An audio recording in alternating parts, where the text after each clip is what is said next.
بسم اللہ الرحمن الرحیم۔ معزز سامعین اکرام اور عزیزان گرامی قدر، اللہ تبارک و تعالی نے یہ کائنات بنائی۔ اس کائنات کا ہر ایک ذرہ ذرہ اللہ تبارک و تعالی نے اپنے پیارے حضور نبی اکرم نور مجسم حضرت محمد مصطفیٰ صلی اللہ علیہ وسلم کے لیے بنایا اور ان کے غلاموں کے لیے بنایا۔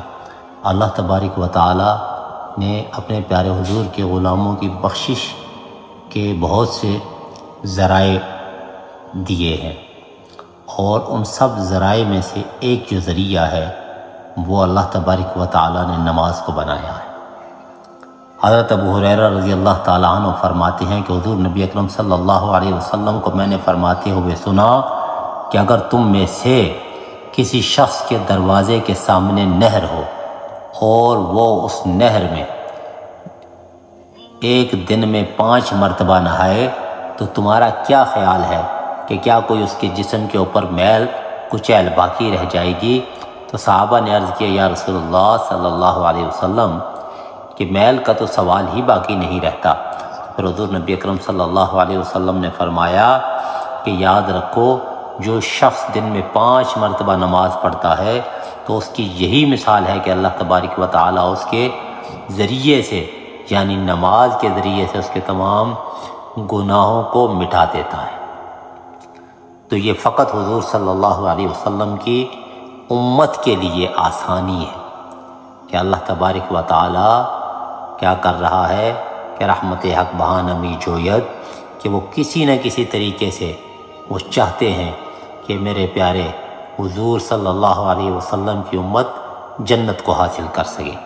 اور پھر اسی طرح دوسری احادیث میں آتا ہے، حضرت عبداللہ بن قرط رضی اللہ تعالیٰ عنہ فرماتے ہیں کہ حضور صلی اللہ علیہ وسلم نے فرمایا کہ میرے بندے سے قیامت کے روز سب سے پہلے جس چیز کا سوال ہوگا وہ نماز کا سوال ہوگا، یعنی نماز کے بارے میں پوچھا جائے گا۔ اگر اس کا معاملہ ٹھیک نکلا نماز کے بارے میں تو باقی تمام اعمال بھی قبول کر لیے جائیں گے، اگر اس کا معاملہ خراب نکلا تو اس کے تمام اعمال بھی رد کر دیے جائیں گے۔ تو دوستو، اس سے کیا معلوم ہوتا ہے؟ اس سے معلوم یہ ہوتا ہے کہ انسان اگر کسی ایگزام کی تیاری کے لیے جہاں پر بیٹھا ہے ایگزام دینے کے لیے، تو وہ جب اس کو پیپر سالو کرنے کے لیے ملتا ہے تو وہ جب پڑھتا ہے تو اگر اس میں سے اس کو ایک سوال بھی نہیں آتا تو وہ اگلے سوال کیا حل کرے گا؟ تو یہی مثال ہے کہ جب قیامت کا روز ہوگا، نفسا نفسی کا عالم ہوگا، کہ جب اس شخص سے نماز کے بارے میں سوال کیا جائے گا تو اگر وہ نماز کے بارے میں نہیں بتا سکا، وہ تب بتا سکے گا جب وہ نماز پڑھتا ہے۔ تو اگر وہ نماز کے بارے میں نہیں بتائے گا جب وہ نماز نہیں پڑھتا تو پھر کیا کہا جائے گا کہ جب اس کا پہلی منزل ہی مشکل ہے تو آگے منزل وہ کس طریقے سے طے کرے گا؟ تو اس لیے ہمیں نماز کا پابند ہونا چاہیے۔ اسی طرح ایک اور احادیث نبوی میں آتا ہے، حضرت عبداللہ بن عمر رضی اللہ تعالیٰ عنہ سے روایت ہے کہ ایک شخص حضور صلی اللہ علیہ وسلم کے پاس آیا، آپ کی خدمت میں حاضر ہوا، اس نے اعمال میں سے پوچھا کہ یا رسول اللہ صلی اللہ علیہ وسلم مجھے بتائیں کہ اعمال میں سب سے بہتر عمل کون سا ہے؟ اس نے سوال کیا حضور صلی اللہ علیہ وسلم کے، تو حضور صلی اللہ علیہ وسلم نے فرمایا کہ اعمال میں سب سے بہتر عمل جو ہے وہ نماز ہے۔ اس نے پوچھا پھر کہ اس کے بعد کون سا عمل افضل ہے؟ تو آپ صلی اللہ علیہ وسلم نے پھر فرمایا کہ نماز افضل ہے۔ اس نے پھر تیسری بار فرمایا کہ سرکار ٹھیک ہے، اب اس کے بعد پھر کون سا عمل افضل ہے؟ آپ نے پھر فرمایا کہ نماز۔ یعنی 3 بار اس شخص نے آپ سے سوال کیا اور آپ نے 3 بار ہی اسے یہ جواب دیا کہ نماز سب سے افضل عمل ہے۔ پھر اس شخص نے چوتھی بار آپ سے سوال کیا یا رسول اللہ اس کے بعد پھر کون سا عمل افضل ہے؟ پھر آپ نے فرمایا کہ اس کے بعد راہ حق میں جہاد کرنا افضل ہے۔